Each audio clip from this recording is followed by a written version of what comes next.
Baik Bapak, terima kasih banyak atas waktunya.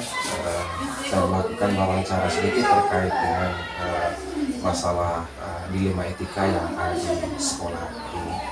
Nah, selama ini bagaimana Bapak dapat mengidentifikasi kasus-kasus yang merupakan dilema etika atau busukan moral?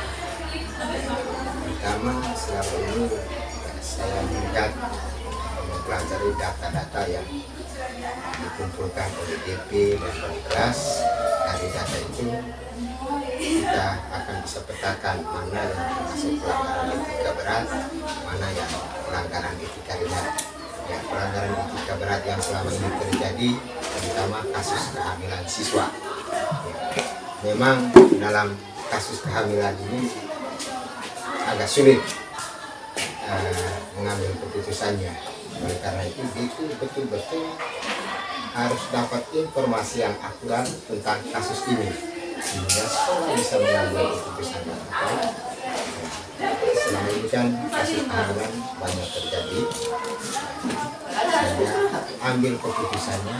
Di satu sisi kita ditekan oleh peraturan pemerintah bahwa anak itu yang hamil tetap harus melanjutkan sekolahnya, tapi di sisi lain kita juga harus menjaga nama baik lembaga, sehingga untuk mengatasi kasus ini pertama kita gali informasi yang akurat.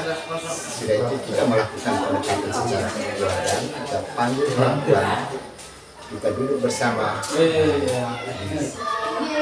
sini di kantor ini, sehingga di situ bisa kita mengambil keputusan. Nah, di satu sisi sekolah tidak dirugikan atau nama baik sekolah tidak tercemar, orang tua juga tidak dirugikan, dan masa depan anak juga tidak dirugikan, sehingga kita mengambil keputusan anak ini tetap bersekolah, tetapi alangkah baiknya dia bisa sekolah ke tempat lain yang mungkin tidak dikenal oleh temannya, sehingga sekolah, nama baik sekolah tetap terjaga dengan baik. Sudah itu orang tua juga tidak putus asa karena anaknya putus sekolah, anak-anak juga masa depannya tetap bisa melanjutkan dengan baik. Baik Bapak. Kemudian Bapak, bagaimana Bapak menjalankan pengambilan keputusan di sekolah, terutama untuk kasus-kasus di mana ada dua kepentingan yang sama-sama benar atau sama-sama mengandung nilai kebajikan? Iya, itu tadi seperti kasus kehamilan tadi. Ya, di satu sisi peraturan pemerintah sekarang kan tidak boleh anak itu putus sekolah. Ya, apakah dia hamil, beranak pun di sekolah, nah, dia tetap harus ke sekolah. Tapi di sisi lain kita juga harus dapat menjaga nama baik sekolah, sehingga cara ambil keputusan yang tepat selama ini ya pertama tadi kita harus betul-betul dulu dapat informasi yang jelas tentang kasus pelanggaran etika yang berkaitan dengan kehamilan tadi, ya, baik itu dari DP, dari kelas, ya. Sehingga dari situ kita panggil orang tua, ya, kita melakukan pendekatan secara keluargaan, ya, dengan tidak merugikan orang tua, lembaga juga tidak dirugikan, masa depan anak juga tidak dirugikan, sehingga jalan keluarnya yang tepat selama ini anak tetap melanjutkan sekolahnya dengan catatan dia harus pindah dari sekolah memberi jalan keluar yang terbaik dia dengan memberikan surat pindah.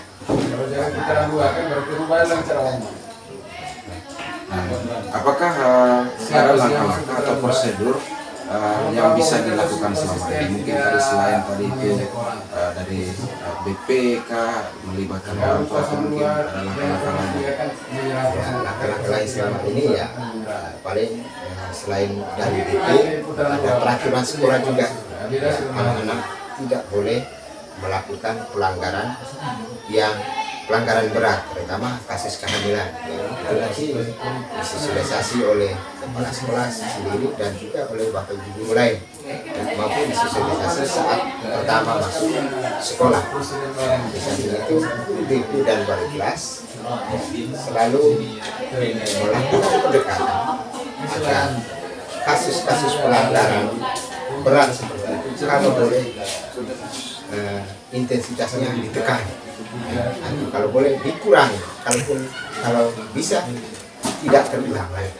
Ya, sehingga BP selalu mencari informasi untuk melakukan pendekatan terhadap anak-anak, demikian kelas sambil memahami situasi dari anak.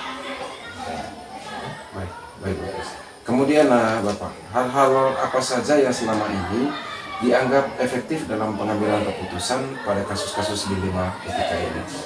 Ya, lebih efektif karena selama ini kan BP sudah menjalankan tugasnya dengan baik, wali kelas juga sudah menjalankan tugasnya dengan baik. Wali kelas itu kan orang tuanya siswa di sekolah, sehingga mereka harus paling tidak memahami kasus yang terjadi pada anak-anak. Demikian pun BP harus bisa mengidentifikasi sejak dini persoalan-persoalan yang dihadapi oleh siswa, masing-masing siswa, baik itu informasinya dari BP, dari teman kelasnya maupun dari wali kelas, sehingga kasus-kasus pelanggaran etika berat tadi itu seperti yang saya bilang sebelumnya tadi bisa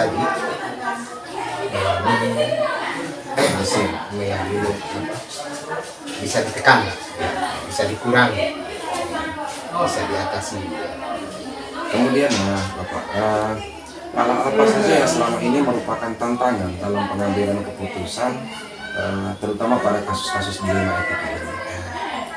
Selama ini tantangan yang terberatnya itu tadi, pertama kan sebagai guru kan dalam mengambil keputusan untuk mengeluarkan siswa itu memang sulit, tapi mau tidak mau kita harus jalankan. Sehingga jalan keluar yang terbaik jelas kita melakukan pendekatan secara kekeluargaan tadi. Ya memang sebagai guru kita melihat orang tuanya, apakah harus kalau anak-anaknya dari orang tua yang tidak mampu, di situ kita dilema ini, kita kasihan terhadap orang tuanya. Tapi bagaimana ini kasus sudah terjadi, ya jalan keluarnya ya orang tuanya tidak putus asa, dengan catatan anak sekolahnya, anaknya tetap melanjutkan, lembaga juga tidak dirugikan. Baik. Kemudian Bapak, dalam penyelesaian kasus dilema etika ini, apakah ada jadwal tertentu atau memang langsung menyelesaikan ketika ada masalah? Ya, selama ini untuk kasus dilema etika, kalau etika dengan mungkin melalui piket, melalui guru BP, wali kelas juga bisa melakukan pendekatan atau pencegahan awal dengan terus melakukan pendekatan kepada anak-anak.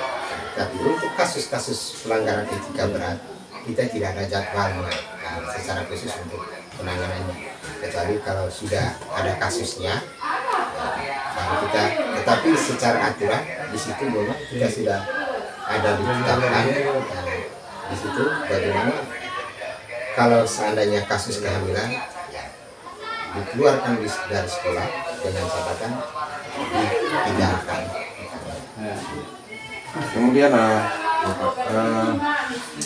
dalam pengambilan keputusan tadi terkait dengan kasus ini, apakah ada faktor-faktor yang selama ini mempermudah atau membantu Bapak untuk menyelesaikan kasus tersebut? Ada, ya tadi itu ya, selama ini dalam mengambil keputusan, kami dalam mengambil keputusan, itu tadi data-data dari baik kelas, data-data dari BP itu sudah lengkap semua di sini, catatan-catatan kasus siswa, baik pelanggaran perkawinan maupun pelanggaran etika berat. Ya. Baik Bapak, kemudian ini yang terakhir Bapak, dari semua hal yang telah disampaikan, pembelajaran apa yang Bapak petik dari pengalaman Bapak selama mengambil keputusan di dilema etika? Ya, dalam setiap kasus yang berkaitan dengan dilema etika ini, yang pertama yang saya pelajari, kasus pelanggaran etika berat seperti kehamilan ini sebenarnya bisa apabila semua pihak berkaitan untuk menangani DT, kelas, kesesuaian, terus melakukan pendekatan melalui upacara bendera oleh kepala sekolah, wali kelas melalui pendekatan di kelas dengan susun DP dengan terus melihat mendampingi siswa untuk menangani kasus ini sejak awal, sehingga hal-hal yang terjadi seperti kehamilan itu atau sebelum terjadi kehamilan apabila bisa diatasi kalau boleh dengan cepat melakukan pencegahan dengan terus memberikan pendampingan penguatan kepada sehingga selama ini yang menjadi pengalaman saya ya yang pertama pihak keluarga selalu memahami artinya mereka juga tidak mau nama baik lembaga ini tercemar dan sisi lain mereka juga tidak mau anak mereka putus sekolah, tapi mereka tetap menerima keputusan sekolah anaknya tetap sekolah dengan catatan dipindahkan dari sekolah. Selama ini ya pengalaman yang sangat berharga itu belum ada kasus kehamilan yang di luar penanganan kita. Ya, artinya tidak bisa belum ada kasus kehamilan yang tidak teridentifikasi sejak awal. Dia terjadi kasus kehamilan di Indonesia. Kasus sejak awal nama baik sekolah dan juga orang tua juga bisa terjaga. Terima kasih banyak Bapak untuk informasinya. Sampai kita ketemu lagi. Terima kasih banyak Bapak. Baik Pak, ini sedikit wawancara terkait dengan kasus dilema etika dan moral yang terjadi di sekolah yang Bapak pimpin. Nah, selama ini bagaimana Bapak dapat mengidentifikasi kasus-kasus yang merupakan dilema etika atau bujukan moral? Ya, baik, selama ini dalam kaitan dengan kasus dilema etika dan bujukan moral, yang terpenting dalam mengidentifikasinya adalah menemukan nilai kebenaran yang berbenturan di dalam kasus yang ada. Itu yang paling penting, menemukan nilai kebenaran yang berbenturan dalam peristiwa yang ada. Oke, baik Bapak. Nah, selama ini bagaimana Bapak menjalankan pengambilan keputusan di sekolah Bapak, terutama untuk kasus-kasus di mana ada dua kepentingan yang sama-sama benar atau sama-sama mengandung nilai kebajikan? Baik, sebelum saya menjawab, saya cerita dulu bahwa beberapa waktu lalu terdapat kasus di sini di mana seorang ASN yang meminta izin pada saya berulang kali. Setelah saya kasih izin pertama 2 hari, lalu minta izin lagi, dan selanjutnya 5 hari berturut-turut saya minta izin kembali. Dalam kaitan izinnya bahwa Bu ASN ini mengalami sakit terhadap istrinya di rumah, sehingga berkaitan dengan itu setelah beberapa hari berturut-turut saya memberikan izin. Pada beberapa hari terakhir saya menghubungi dia melalui telepon untuk besokan harinya dia harus datang sekolah. Sampai di sekolah saya menyampaikan kepada dia ketemu saya dalam ruangan kepala sekolah, lalu memberikan informasi terhadap alasannya sampai dia berulang kali minta izin untuk tidak bisa datang ke sekolah. Baik. Nah, kemudian langkah-langkah atau prosedur yang bisa dilakukan selama ini bagaimana Pak prosedur? Prosedur yang saya lakukan bahwa begitu guru tersebut berada dalam ruang kepala sekolah bersama saya meminta dia untuk memberikan informasi atau mengklarifikasi terhadap beberapa kalinya diuji. Ternyata memang betul bahwa istrinya belum betul sembuh, sehingga atas beberapa kali dia minta izin karena sangatnya dari istrinya belum sembuh, saya menyampaikan kepada beliau bahwa sebaiknya dia mengurus cuti ASN ketika mengurus keluarga yang sakit itu diperbolehkan, yaitu dalam poinnya mengurus urusan yang penting. Baik, kemudian hal-hal apa saja yang selama ini Pak anggap paling efektif dalam pengambilan keputusan, terutama pada kasus-kasus dilema etika ini? Ya, dalam kaitan dengan hal yang paling efektif dalam menyelesaikan kasus yang saya ceritakan tadi, bahwa saya memberikan penjelasan kepada yang bersangkutan bahwa ada regulasi yang mengatur bahwa ketika seorang ASN ada anggota keluarga yang sakit bisa minta cuti, misalnya dalam peraturan pemerintah nomor 7 tahun 2017. Itu poinnya yaitu urus cuti urusan penting lainnya diberi ruang cuti selama 2 bulan. Ketika saya menjelaskan hal demikian, dia menyadari bahwa itulah yang paling tepat untuk dia lakukan agar kiranya dia lebih leluasa mengurus istrinya yang sedang sakit. Oke, kemudian Pak, dalam pengambilan keputusan ini apakah apa tantangan terutama dalam pengambilan keputusan dilema etika ini? Terus terang tantangannya adalah terbenturnya dua nilai tadi itu, yaitu dalam hal ini nilai keadilan dan nilai kasihan.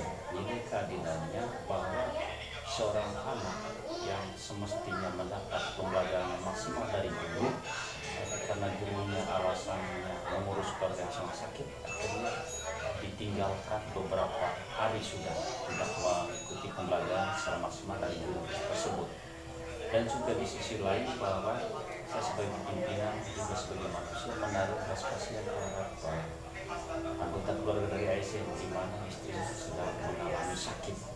Maka ketika saya terbawa dalam perasaan terhadap sakit yang tak kunjung sembuh dari istrinya, maka saya memiliki rasa tantangan untuk bisa mengambil keputusan yang setepat-tepatnya, baik itu berpihak pada murid juga berpihak pada ASN yang sedang merawat keluarga yang sedang sakit. Itu tantangan terbesar, yaitu terbentuknya perasaan apakah keadilan berpihak pada usaha didik atau rasa kasihan terhadap anggota keluarga ASN yang sakit ini. Kemudian Pak, dalam pengambilan keputusan itu apakah memang langsung mengambil keputusan atau memang ada jadwal-jadwal tertentunya dalam pengambilan keputusan, terutama terkait dengan kasus-kasus dilema etika ini? Ya, dalam kaitan kasus yang saya ceritakan tadi, bahwa begitu berulang kali saya berikan izin, lalu pada hari terakhir saya menghubungi beliau untuk keesokan harinya datang sekolah, dan langsung seketika saya panggil masuk dalam ruangan pimpinan untuk membicarakan hal ini. Dan tentunya sebagai seorang pimpinan ada buku pembinaan pegawai. Melalui format pada buku pembinaan pegawai saya memberikan tanya, lalu dia memberikan penjelasan, lalu pada akhirnya disepakati untuk ditandatangani ada peringatan agar kiranya kasus-kasus yang ada tidak terjadi kembali pada hari-hari esoknya. Oke, baik Pak. Kemudian dalam pengambilan keputusan ini apakah ada faktor-faktor lain yang bisa membantu Bapak, terutama dalam pengambilan keputusan di dilema etika ini? Ya, paling dominan yang saya sering berdiskusi dengan beliau adalah wakil kepala sekolah saya. Tentunya mereka kasus-kasus ini sebelumnya saya berdiskusi kira-kira bagaimana terbaik agar guru yang bersangkutan bisa kembali aktif untuk masuk kelas, mengikuti pembelajaran pembelajaran. Dan wakil kepala sekolah sudah ikut faktor-faktor pelajaran di sekolah kami juga sudah dibuat tertertib, baik itu tata tertib dan pegawai maupun tata tertib bersama didik. Baik, Pak. Kemudian yang terakhir nih, Pak, dari semua hal yang telah disampaikan, pembelajaran apa yang Pak petik dari pengalaman Pak mengambil keputusan 5 etika ini? Ya, pembelajaran yang paling saya dapatkan dalam kasus ini adalah yang pertama, dalam kita mengambil keputusan tidak semudah yang kita pikirkan atau bayangkan, karena dua nilai kebenaran, keadilan dan kasihan sungguh-sungguh dimiliki oleh kita sebagai manusia, sehingga dalam kaitan dengan ini bahwa untuk selanjutnya kita pikirkan mana yang menjadi prioritas. Dan dalam hal ini bahwa tentunya yang paling pertama adalah kepala sekolah. Kalau misalnya ada ASN meminta izin untuk sekolah, lebih dulu diberikan kesempatan. Kalau ketika berulang kali dia minta izin karena keluarganya belum sembuh, ya di situ baru kita batasi dan memberikan pemahaman bahwa masih ada cara lain bisa membantu keluarga yang sakit di rumah untuk tidak selama-lamanya meninggalkan siswa yang berada di kelas. Oke, baik. Terima kasih banyak Pak sudah menyampaikan informasi terkait dengan pengambilan keputusan di lembaga yang Bapak pimpin. Terima kasih banyak, sampai jumpa. Semoga sukses. Amin.